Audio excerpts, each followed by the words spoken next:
one more guest to chat with here on today's show. That is the great Ralph Michaels from WagerTalk.com. Ralph, how's it going today, man? Going great, Adam. Thank you. All right, well, we got college football, NFL, and college basketball to chat about here on today's show with you, Rolf. And before we get into that, I just want to ask you in a general sense here from a college football standpoint, we got rivalry games coming up next weekend. We've got college football playoff considerations, of course, coming up for the next 2 weeks. Is this one of your favorite weeks of the year because you get a lot of situational advantages? It is. Actually, it's one of my favorite times because we have multiple sports. I love being able to do college football and college basketball every day. You have college football on every day with MAC action, great college hoops games as well. But when you're looking at college football, I do think there's great value.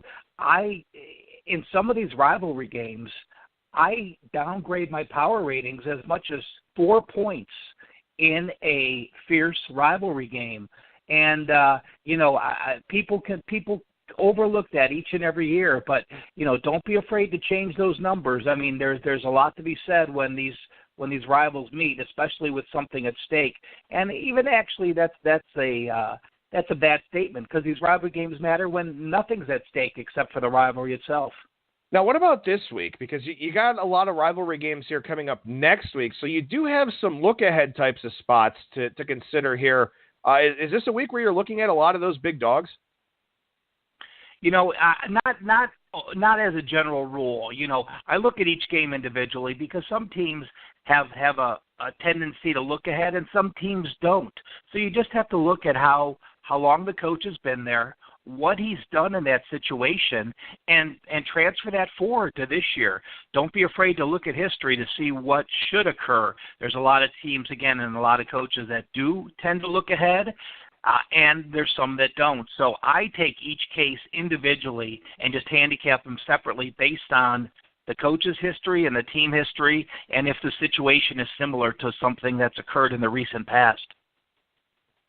All right, now there's 2 games I want to talk about specifically with you here in depth, and we're going to go way, way, way under the radar for this one. And this is kind of a selfish thing on my part because this is a game that I've been looking at here a lot where my power ratings don't line up with the line that's out there, but I think situationally one team has a really, really big advantage. That's game 401-402 in the Sun Belt between Coastal Carolina and Idaho.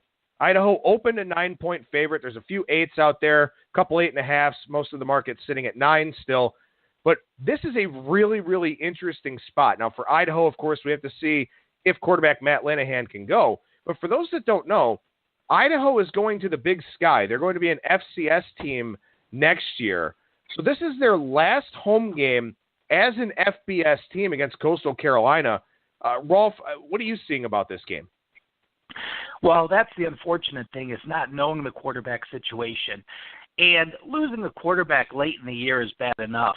But losing a quarterback that's been a 4-year starter, is 53 yards away from setting the all-time record in school history for passing yards, and has a 16-4 ratio is another thing.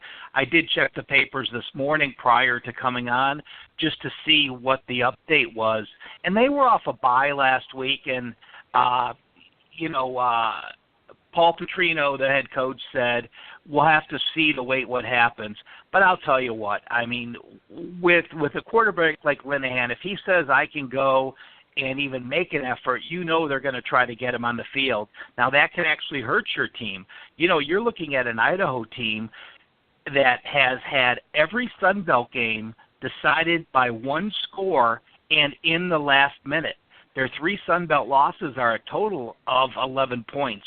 So for me, from the Idaho side, that says we have major distractions with Senior Day, last home game, quarterback trying to break records, not having margin in any conference game. But on the flip side, you have the Chanticleers.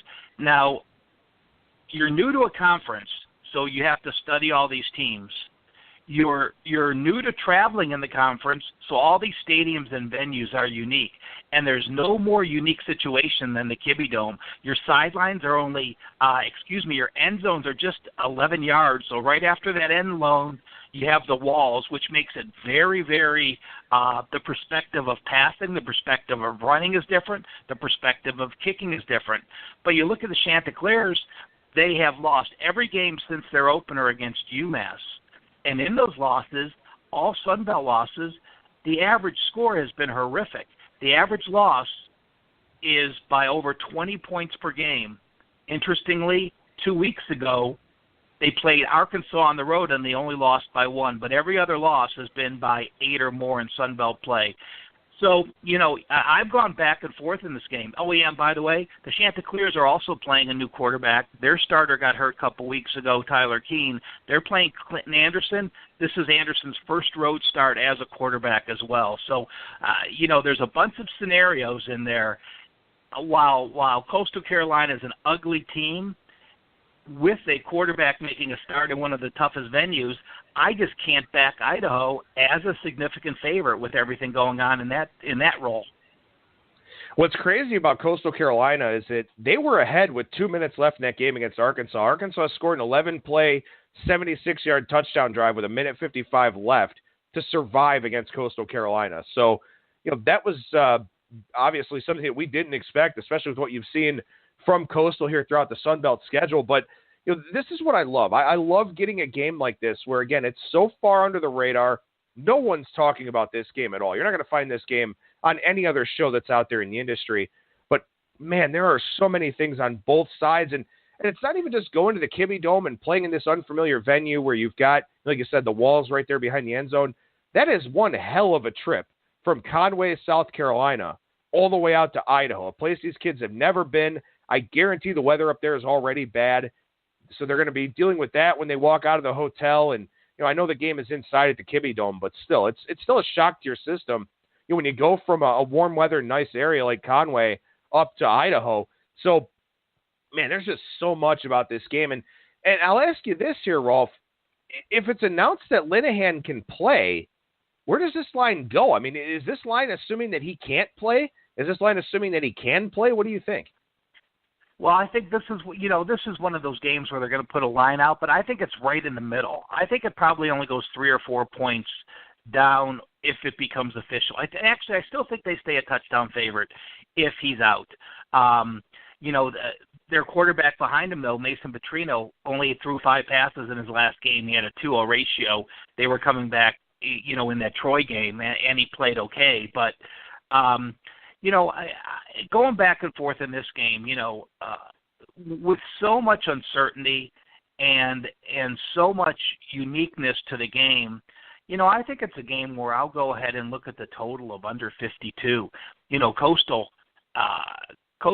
hasn't topped 21 in 5 of their last 6 games. Their offense isn't prolific. And Idaho, we used to think they have a high-scoring offense, and their highest score of the year is 31 points they put up against ULM 2 weeks ago. Besides that, they had 21, 21, 20, 16. So, talking it out with you, it's not a play I had in my mind, but with the uniqueness, the new quarterbacks, perhaps being a little conservative on the Linehan side, not wanting to get him hurt, conservative with a quarterback playing his first road start for the Chanticleers. I might take a look at the under 52 in this one. And Idaho, if they win out, would be bowl eligible with 6 wins, but they have to win this game, then at New Mexico State, which is a tall task, and then at Georgia State as well. So it seems like they're a long shot to make a bowl, but that bowl carrot is still sitting out there. All right, let's go to a game that is much bigger, and a lot more people know this game. Game 413, 414. Texas A&M takes on Ole Miss. And Ole Miss here, 2.5-point favorites in this game, and they've got the rivalry game on deck in the Egg Bowl against Mississippi State. But for Ole Miss, you have this situation with an interim head coach who's not going to stick around. Texas A&M, who knows about the job security of Kevin Sumlin? So this is a interesting little spot here as well, in one of the few games with an SEC team actually playing somebody. Well, we have 2 SEC games, and let's see what they did last week. Oh, yeah, they played New Mexico and Louisiana. So each team put up a 50 spot against those non-conference foes in home games last week. But this is a situation where I clearly do have a lean in the game. The Mississippi game against Louisiana was a game where ULL suspended multiple players before their game, and while they put up 50 points, it wasn't quite as easy as the A&M side.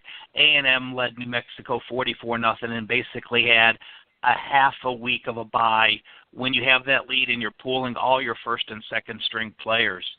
I look at A&M and their body of work. Well, in the last 4 conference games, they were played Auburn, Mississippi State.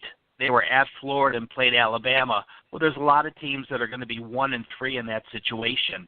On the flip side, Mississippi's wins this year are only Kentucky, Vanderbilt, UT Martin, and South Alabama. They have, when you're only beating Kentucky and Vanderbilt, although, hats off to the Tennessee Vanderbilt team playing so well, but it's a game where A&M now has Kellen Mond back. Remember, Kellen Mond was named the starter against UCLA. He was injured in that game, and in the past 3 weeks, we've seen the offense progress as they used Starkel was the starter, got hurt against UCLA. Kellen Mond came in, and in the last 3 games, they used both Starkel and Mond, and the offense has become much better. And now I like it. Starkel may not start this week, but he's going to play the majority of time. On the Mississippi side, I just don't see their defense being able to do anything. They've allowed 21 or more first downs in each of their last 8 games. They're allowing 516 yards in conference play. Jordan Tame, who is a guy who also took over for the injured Shea Patterson, and now he's playing and people have film on him, and I just see this as a situation. His first start was Arkansas a couple weeks ago, so his competition, start against Kentucky, start against Louisiana, now he's playing against an A&M defense that can have sacks and really start to pressure him. So this is clearly a situation where quarterback situation for me clearly favors A&M. Body of work recently clearly favors A&M. One team has a defense, that's A&M. I am clearly on the A&M side this week. Well, and I think another consideration here, too, and I talked about this earlier on in the week about trying to get into the heads of these players, into the heads of these teams. Ole Miss can't go to a bowl game. They have those sanctions from the Hugh Freeze era, and who knows what else happens to them going forward. But, it seems to me like at this point, their season's about winning the rivalry game next week. I don't know how invested they are here in this game. Yeah, it's senior day and it's at home, and maybe they like Matt Luke. I don't know. But I think this could be one of those spots, too, where you kind of look at this game and you sort of ask yourself, how motivated is Ole Miss? Now, on the other hand, Ole Miss likes to put up offense, and they've done that a lot here this year and really over the last few years. So you also have a spot where a team like Ole Miss can go out there and say, hey, boys, let's just go put up as many points and pad our stats as much as we can. So I think it's kind of dangerous to handicap motivation here in a game like this as well. Well, my thought would be, if I'm a head coach and I'm sitting at a 5-5 record, I think I can keep my kids motivated for this home game, even with Mississippi State on deck, because you're still playing for a winning record, and that is still your legacy. So, I'm under the belief, at least, that if you have a shot to have a winning record, even if you can't make it to a bowl, I don't want to go into that final game being 5-6 with a potential for a losing season if the game's close. Now, one counterpoint to your statement about them putting up a lot of points recently, I will say that in the last 3 games, they have put up 37, 37, and 50 with Jordan Teamo replacing Shea Patterson, but it was against the defenses of ULL, which is number 123, Kentucky, which is 75, and Arkansas, which is number 90. A&M comes in with not a great defense, but they are number 39 this year, a huge step up from what the young quarterback has seen in his first 2 starts. All right, let's go over to the professionals here, and I think it's a really good point there to end on for the college football portion of our segment here. And let's talk Bengals and Broncos. We'll talk a couple of defenses that statistically overall have played well this year, but both of these defenses have been put into some very, very bad situations the last couple of weeks. For Denver, they're sustaining nothing on offense. Defense has been exposed as a result. Cincinnati, their opposition has had the ball for over 40 minutes in each of the last 2 games. So this Bengals defense has been on the field a ton. Denver's a 2.5-point home favorite, which, given the mile high and the altitude factor, would maybe imply this game's about a pick 'em on a neutral field. Maybe Cincinnati a slight favorite. Is this a game that you have any desire to play, Rolf? I don't. I probably wouldn't even looked at it if you didn't send me a note and said we're going to talk about it. I guess what jumps out to me is this. If you have the Denver Broncos, and this is going backwards from their New England loss in their last 5 games, they lost their games by 25, 28, 10, 21, and 13 points. So every loss has been by double digits. The average loss probably somewhere around 16 points per game, and yet you're a favorite. That tells you the sorry state of the Cincinnati Bengals. The Cincinnati Bengals offense in the last 4 weeks, they put up 308 yards last week. That was their high. Against Pittsburgh, they had 179. Against Indianapolis, 276. And Jacksonville, 148. Now, the NFL this year changed their scheduling quite a bit. They've scheduled many more teams. They've scheduled 11 opponents this year to play 3 straight road games. Earlier this year, I took a look at how those teams do, and they were 11-11 against the spread. But I can't think of a worse situation this year than the Bengals playing a 3rd straight road game, a 4th road game in 5 weeks, and having to play in the altitude of Denver. So spot-wise, I clearly am on the Broncos in this, despite their offense not having done anything and their defense playing so poorly.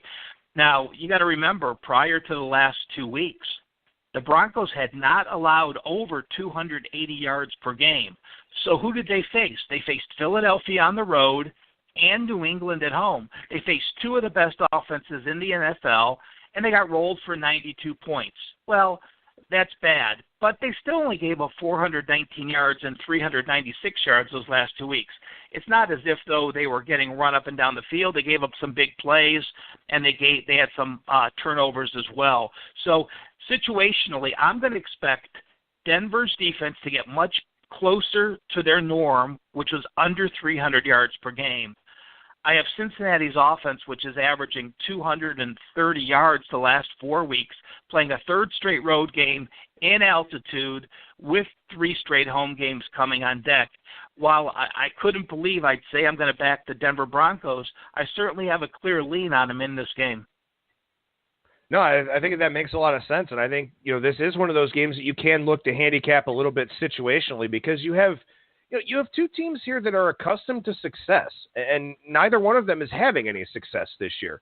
Denver's going to miss the playoffs, and this is a team that just won the Super Bowl a couple years ago.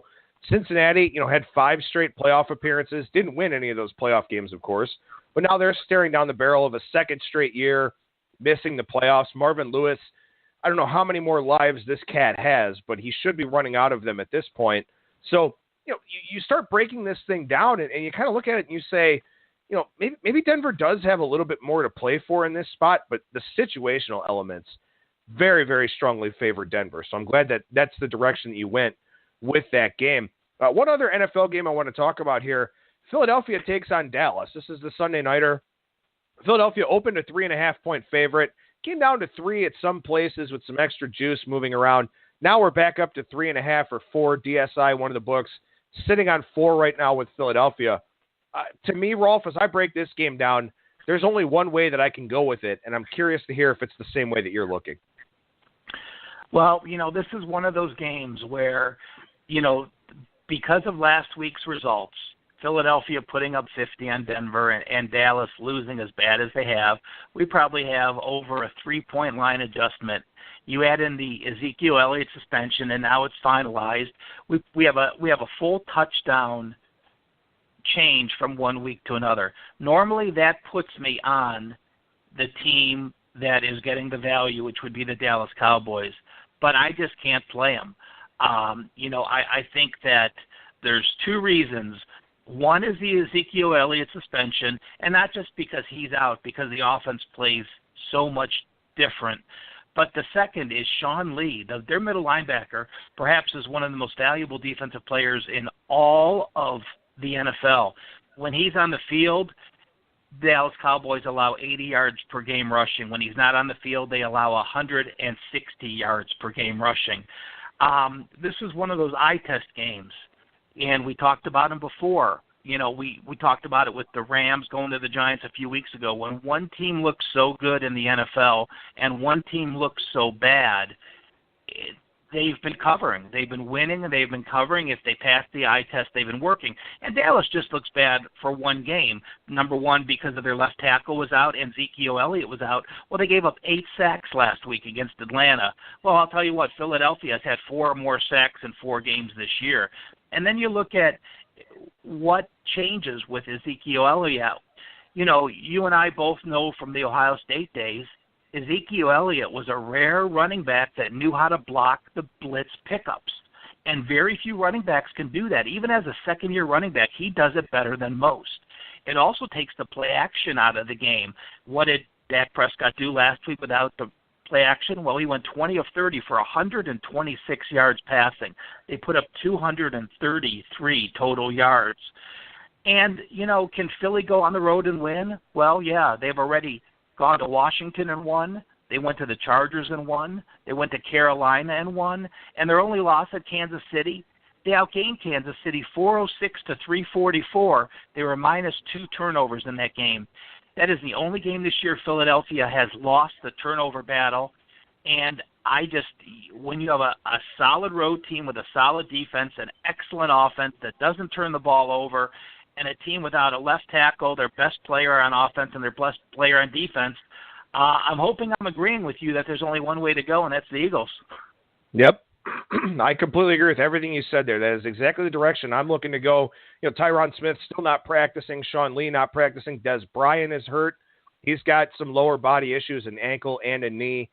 Factor in Elliott. And I can speak to Elliott picking up the blitz, because when I watched him at Ohio State, and obviously our listeners know I'm an Ohio State fan, he was the most complete running back I've ever seen Ohio State have, because he was able to pick up the blitz so well. And, I mean, he's built like a brick shit house, too. So if somebody's rushing at him, he stands that dude up. And he did that so many times for Ohio State. And that's something that they're definitely missing here. And the scary thing about Philadelphia is the pressure they can get with their front, just in their base defense. They don't even have to send anybody. So if they can sit back with a little bit of zone coverage with their linebackers and their secondary, I mean, where's Dak Prescott going to go with the football? How is Dallas going to soften up this defense? I just don't see any way they can do it. I think schematically this is a game that sets up very, very bad for Dallas at this point. Maybe Philadelphia doesn't cover 3.5 or 4 on the road, but I think that they dominate in this game. So I think they win the stat battle. Maybe if something fluky happens, they may not cover. But, yeah, Philadelphia is the only way I can look to go in this game. Yeah, again, the NFL, it has clearly worked. If the eye test looks that different, go with it this year. And that clearly fits into one of these games that we put in that category. All right, well, let's talk some college basketball here. I know you love college basketball. We're going to do some more college basketball stuff with you each week here as we go throughout the season. And then, of course, once bowl season's over, we'll transition strictly over to the college basketball side with you here. Excuse me, I still have that little bit of a cough that I had yesterday.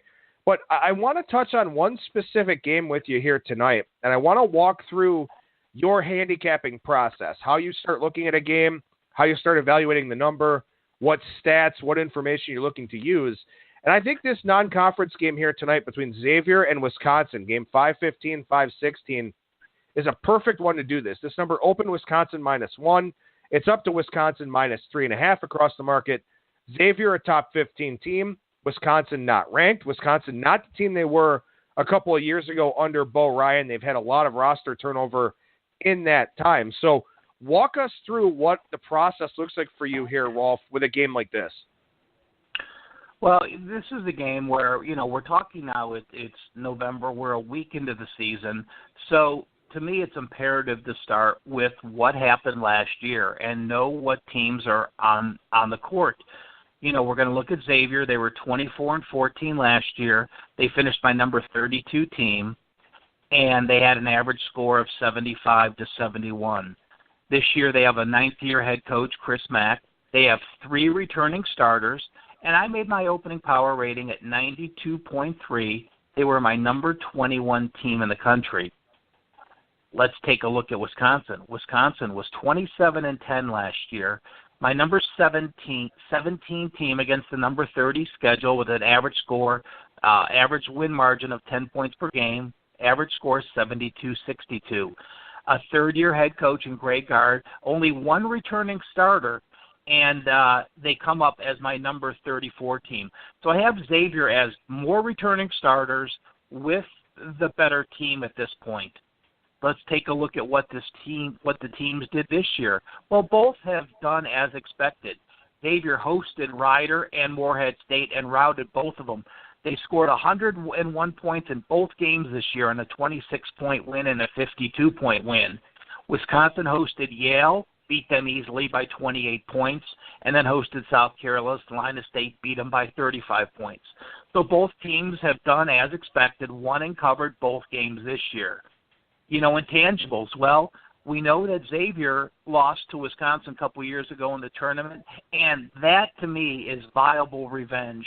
When you're within 2 seasons, you have the same head coaches, and you have some of the same players back.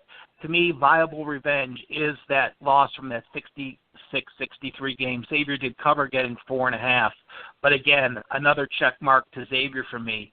And then the biggest factor I look in is the balance of returning starters or any other transfers. No transfers that make a difference to me on these teams, but it is big to me that Trayvon Blewett came back to Xavier.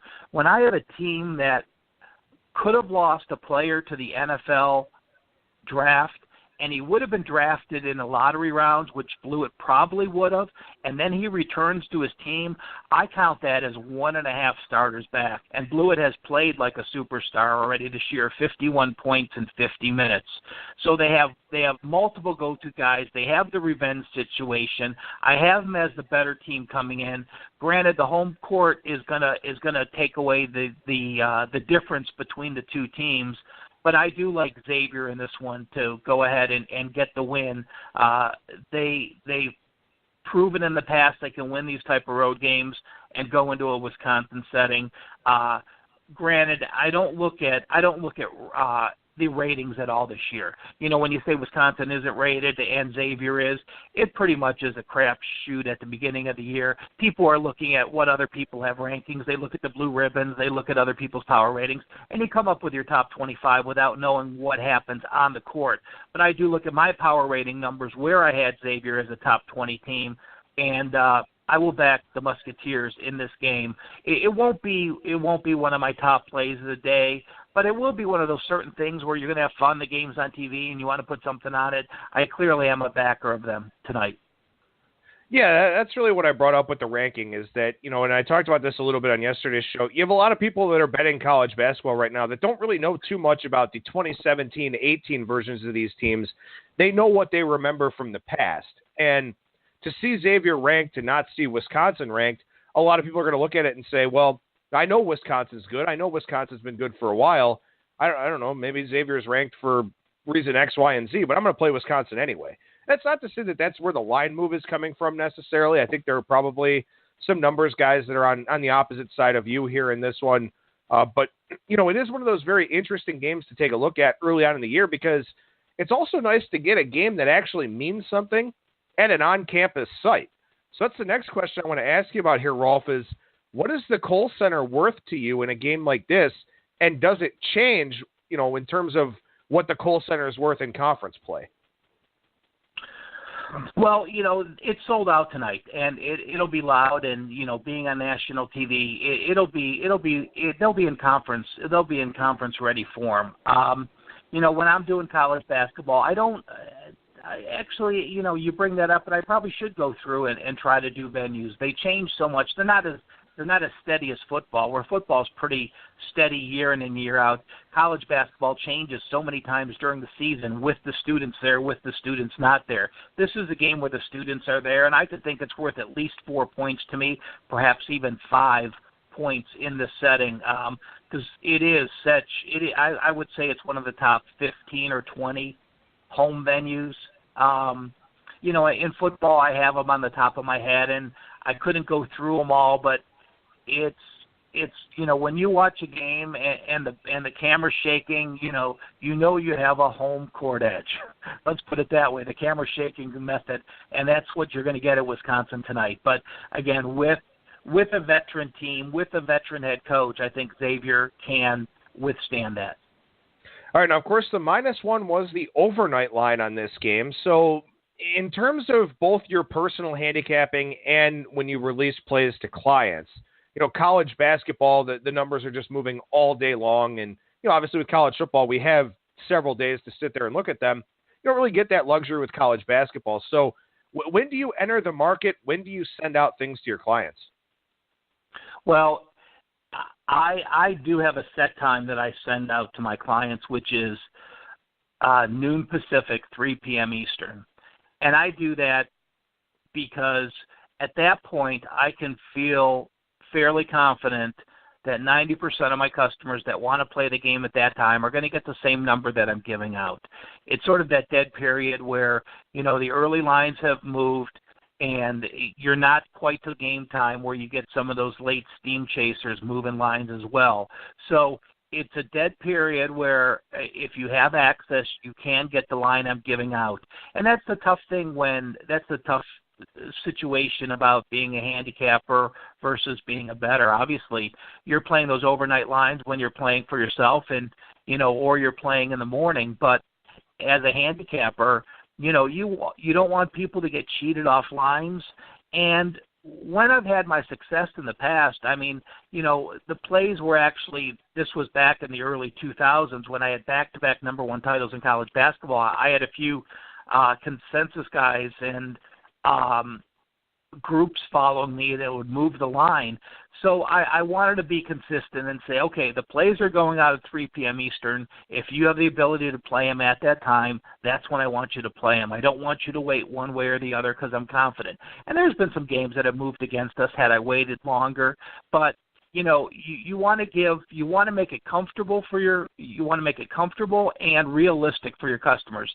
You can't give them a game 5 minutes before the game starts and expect all of your customers all across the country to be able to be at a phone or get their email at that exact minute and make that play. So I like doing it, giving my customers the ability to shop, giving them the ability to leisure at a point where I'm comfortable with the line and at a point where I'm comfortable the line's not going to move unless there's some breaking news in the next few minutes.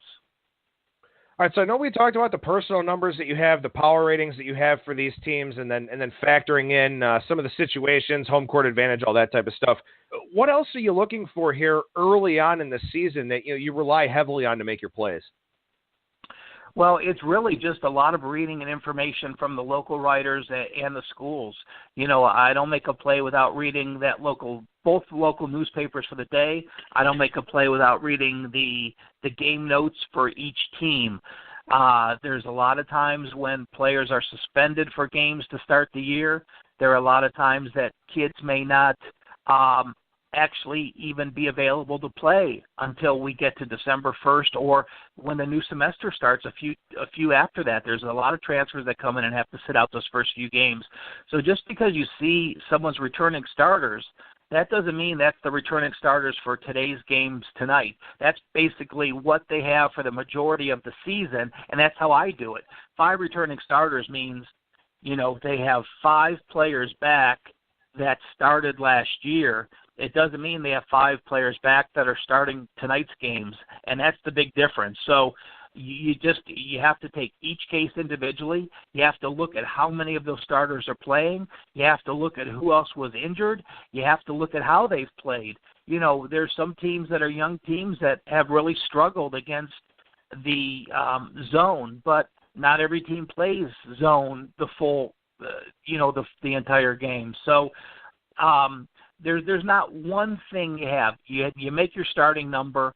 I look at what they did last year. Even now, every game I do, I start at the same process. What they did last year, are they an offensive or defensive team, and what that translates into this year. The key is that during the first 2 weeks, we see all the, let's say, 80 to 90% of the Power 5 teams are playing home games against weaker opponents. Everything switches right after Thanksgiving. When these teams are making their first road starts, it is kid in a candy store because you have so many situations to play against teams that are getting challenged for the first time. Xavier would be one of these situations. Xavier played two nobodies. They were a 25 and a 27-point favorite, but they're different to me because they're going on the road with over 3 starters plus a superstar that can score. So they're not in that same category. You know, there's some teams coming up that have no returning starters back this year and going to be playing on the road for the first time. Those are the situations you look for to play against coming up here right after, coming up in the next week or right after Thanksgiving.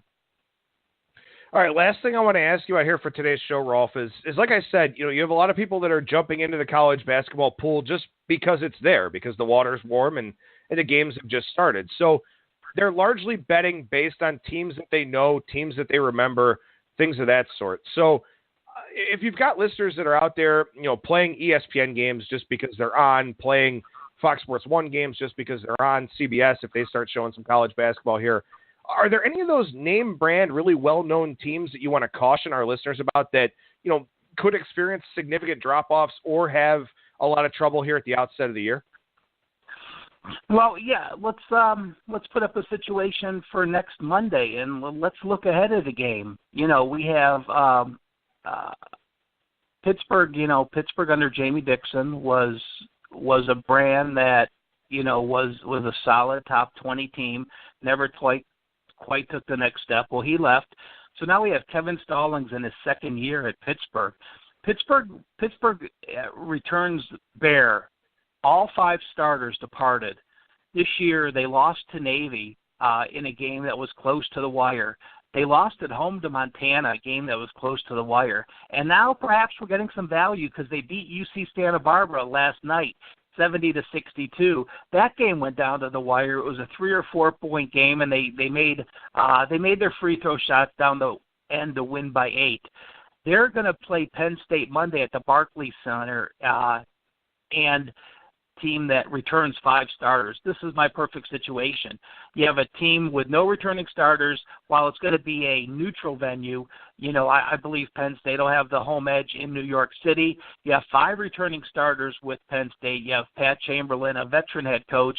Penn State was my number 52 team coming in, so not quite elite because they haven't taken the next step.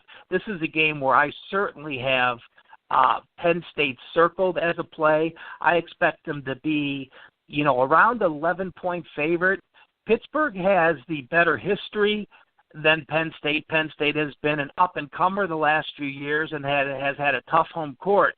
But if this game is anything under 2 touchdowns on Monday, I've got a 5 returning starter against a 0 returning starter in a game that'll be nationally televised. It should be, I believe, if it's in the Barclays Center in Brooklyn, New York. It's a game where I'm going to be on Penn State Monday night. Are there any other teams that are household names that just aren't likely to live up to expectations this year? Well, let me throw out a few that Kentucky returns no starters, but Kentucky and Duke are Kentucky in themselves is a different scenario. They have so many one and dones that they're bringing in basically the McDonald's All-American team and playing college basketball. So we've seen them struggle early. They had a couple close games this year, but they're not a team that I put into that list. Arkansas Little Rock is a team that's had some success in the past, but they're in the second year of Wes Flanagan's system, and they don't have any returning starters. But a couple teams that everyone's going to be familiar with have first-year head coaches and only 1 returning starter this year. Dayton, Virginia Commonwealth, NC Wilmington, and California. Rice, Akron, and Grambling also fall into those categories. So when you have those 7 teams that have a first-year head coach with only 1 returning starter, most of the time they're bringing in new systems. Most of the times they're trying to change both offensive and defensive schemes. They don't have a lot of continuity from last year. All of those teams will be play against teams for me until we get into at least mid-December or late December. Yeah, and Akron's an interesting one because I was kind of following their game a little bit against Cleveland State last week. And Cleveland State, without Gary Waters, that's a program that's kind of down a little bit.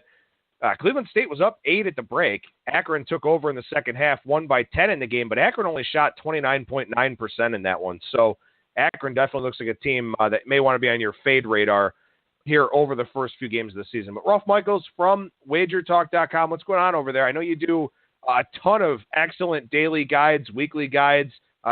Enlighten our listeners about some of that stuff that you have going on.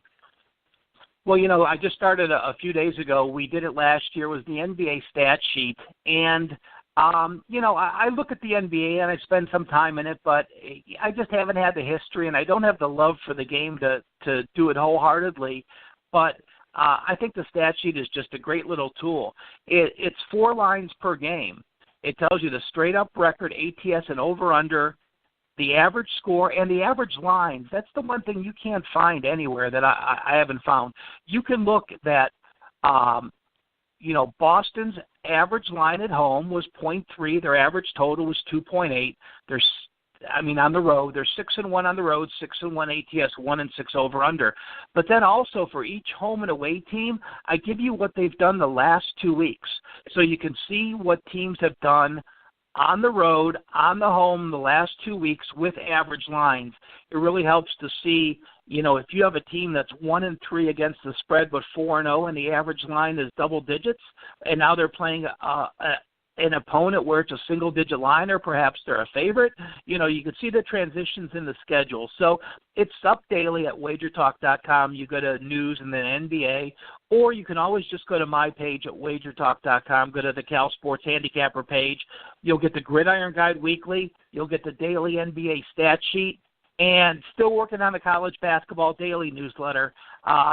That'll be something special. It's taking a little more effort and a little more work than we thought it would, but it'll be out by the 1st of December. Well, you can follow Rolf on Twitter at CalSportsLV. Rolf Michaels, WagerTalk.com. Always a pleasure, man. Thank you so much for joining me, and we'll talk to you again next week. To all your listeners, have a happy Thanksgiving next Thursday, and safe travels for anyone that's going out on the road.